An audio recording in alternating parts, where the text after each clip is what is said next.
Albert Einstein, जिनकी theories ने दुनिया की साइंस को हमेशा हमेशा के लिए बदल दिया, उनकी जिंदगी में एक वक्त ऐसा भी आया था जब वो 9 सालों तक नौकरी के लिए दर दर भटक रहे थे। यहाँ तक के उनके क्लास फेलोज में अगर किसी की जॉब नहीं लगी थी तो वो सिर्फ आइंस्टाइन ही थे। लेकिन किसने सोचा था जो लड़का स्कूल में सबसे स्लो लर्नर समझा जाता था, एक दिन उसके दरवाजे पर इजराइल के प्रेसिडेंट बनने की ऑफर आएगी।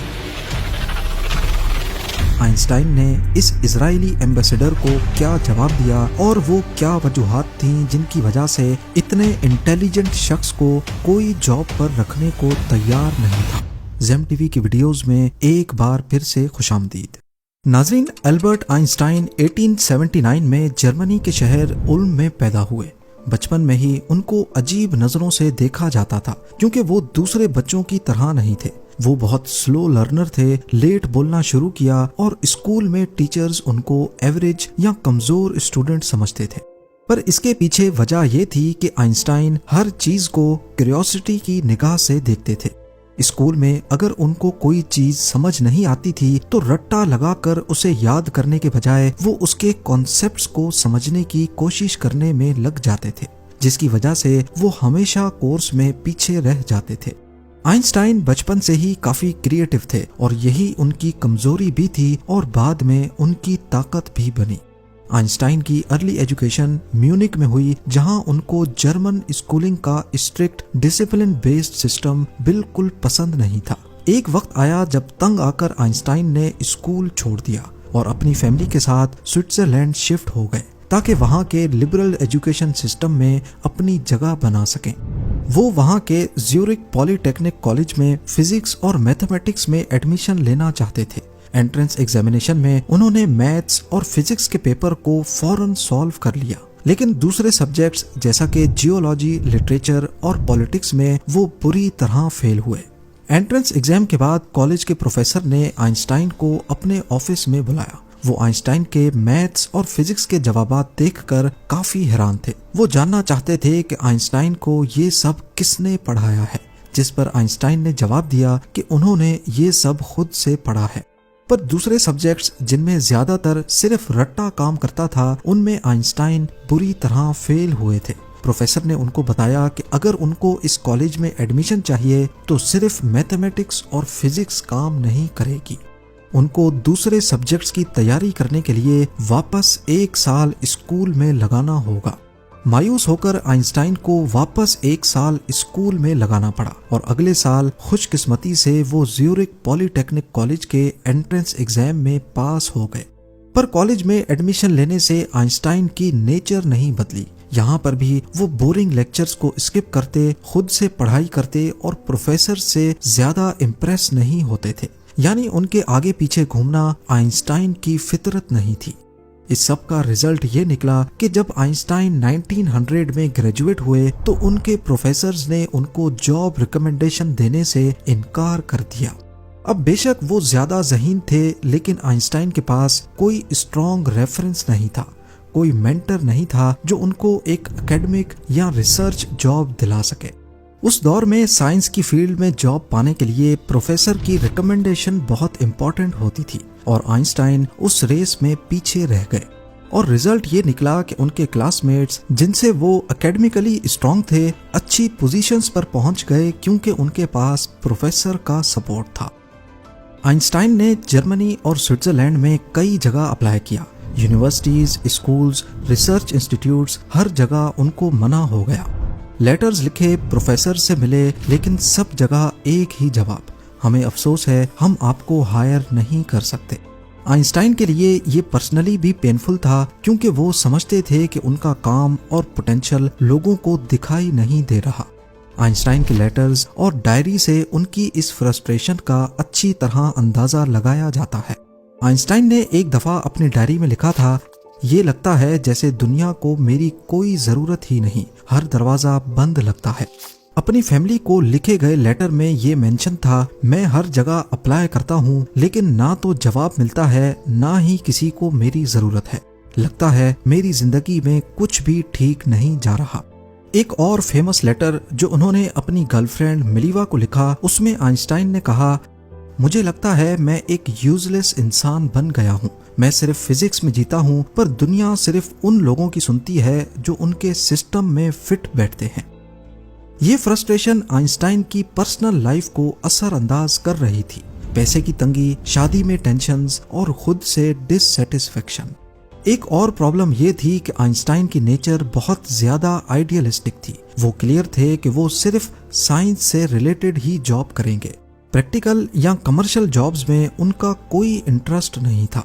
उस वक्त आइंस्टाइन का अफेयर उनकी एक क्लास फेलो मिलीवा के साथ चल रहा था, लेकिन दोनों की शादी सिर्फ इस वजह से नहीं हो रही थी क्योंकि आइंस्टाइन के पास कोई जॉब नहीं थी।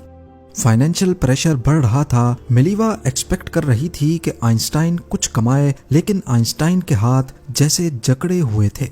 एक वक्त आया जब आइंस्टाइन को प्राइवेट ट्यूटर बनकर पैसे कमाने पड़े, जहां वो स्कूल स्टूडेंट्स को मैथ्स और फिजिक्स पढ़ाते थे।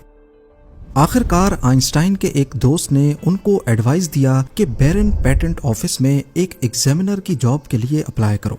ये एक लो लेवल गवर्नमेंट जॉब थी, लेकिन कम से कम एक स्टार्ट था। आइंस्टाइन ने अप्लाई किया और सरप्राइजिंगली बिना ज्यादा एक्सपीरियंस के उनको 1902 में जॉब मिल गई। बैरन पेटेंट ऑफिस में आइंस्टाइन का काम था नए इन्वेंशंस और पेटेंट्स की एप्लीकेशंस को चेक करना, देखना क्या सच में इनोवेटिव है क्या नहीं। ये जॉब बोरिंग थी, लेकिन आइंस्टाइन के लिए डूबते को तिनके का सहारा बनने का काम कर रही थी। क्योंकि ये जॉब 9 to 5 थी, तो वो रातों को और वीकेंड्स में अपनी साइंटिफिक रिसर्च करते रहे। बेशक ये प्रोफेसर की जॉब नहीं थी जिसके लिए आइंस्टाइन कोशिश कर रहे थे, लेकिन जो भी था ना होने से अच्छा ही था। उसके बाद एक वक्त ऐसा आया जब आइंस्टाइन के दिन पलटने लगे। पेटेंट ऑफिस में काम करते हुए आइंस्टाइन ने 1905 में अपने कैरियर का सबसे बड़ा धमाका किया। एक ही साल में उन्होंने 4 रेवोल्यूशनरी पेपर्स पब्लिश किए, जिनमें special relativity, photo electric effect, Brownian motion और मास एनर्जी इक्विवेलेंस, जिसे E=mc² भी कहा जाता है, शामिल थे। इन पेपर्स ने उस वक्त की साइंटिफिक दुनिया को हिला कर रख दिया। अचानक पेटेंट ऑफिस में मामूली सी जॉब करने वाला नाम यूरोप के साइंसदानों में मशहूर होने लगा। आइंस्टाइन का एक paper photo electric effect quantum physics की बुनियाद बना और दूसरे स्पेशल रिलेटिविटी ने समय और स्पेस की समझ को बदल कर रख दिया।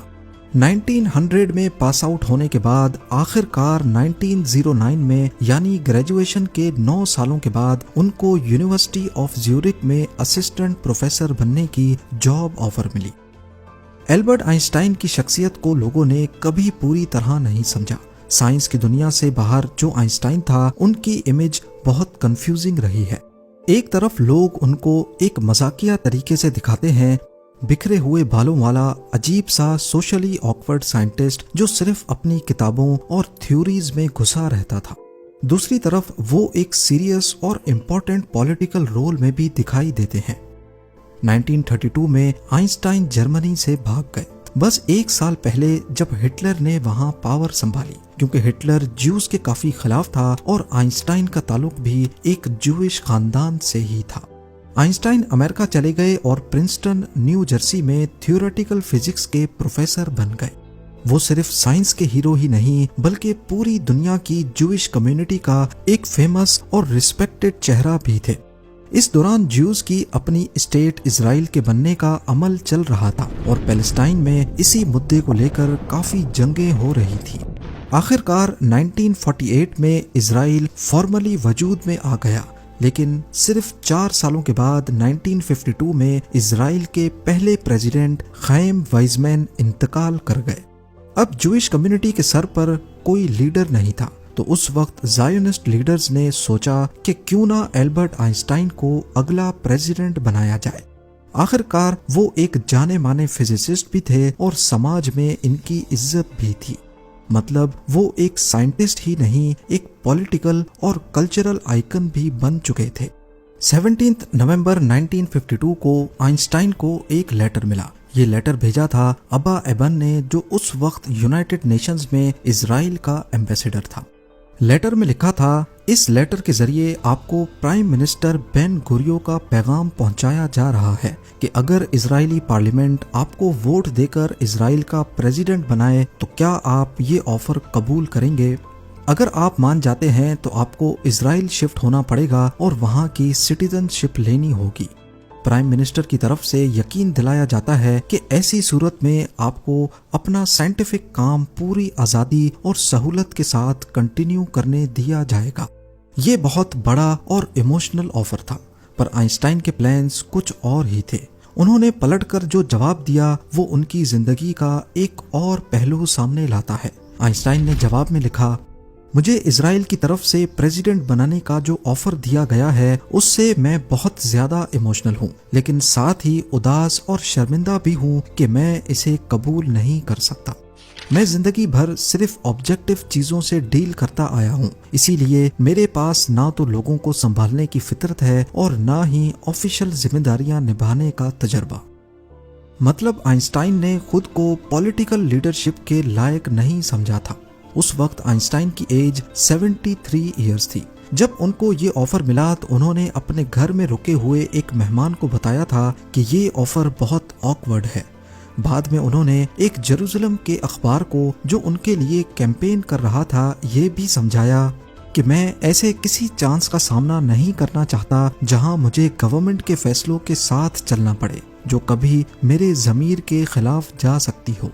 मतलब आइंस्टाइन सिर्फ इसलिए मना नहीं कर रहे थे कि वो पॉलिटिकली फिट नहीं थे, बल्कि इसलिए भी कि वो अपनी जिंदगी में कभी भी अपने ज़मीर के खिलाफ नहीं जाना चाहते थे, फिर चाहे कितनी भी बड़ी कुर्सी या इज्जत क्यों ना मिले। लोग जो जज्बाती तौर पर एक्साइटेड हो रहे थे आइंस्टाइन को प्रेसिडेंट बनाने के आइडिया पर, वो एक इम्पोर्टेंट बात भूल रहे थे कि आइंस्टाइन इजराइल के लिए सिंपैथेटिक जरूर थे, लेकिन वो कभी भी एक पैशनेट ज़ायोनिस्ट नहीं थे। जब आइंस्टाइन ने प्रेसिडेंट के ऑफर को ठुकरा दिया तो फॉर्मर प्राइम मिनिस्टर बेन गुरियो ने अपने असिस्टेंट को कहा कि अगर आइंस्टाइन ने ये ऑफर एक्सेप्ट कर लिया होता तो हमारे लिए बड़ी मुश्किल खड़ी हो जाती, क्योंकि 1946 में इजराइल बनने से 2 साल पहले आइंस्टाइन ने एक इंटरनेशनल कम्युनिटी के सामने कहा था कि स्टेट का आइडिया मेरे दिल में नहीं है। यानी असल में आइंस्टाइन इजराइल को अलग स्टेट में नहीं देखना चाहते थे। आखिरकार 16 दिसंबर 1952 को यित्ज़हाक बेंज़वी इजराइल के दूसरे प्रेसिडेंट बन गए। उम्मीद है ज़ेम टीवी की ये वीडियो भी आप लोग भरपूर लाइक और शेयर करेंगे। आप लोगों के प्यार भरे कमेंट्स का बेहद शुक्रिया। मिलते हैं अगली शानदार वीडियो में।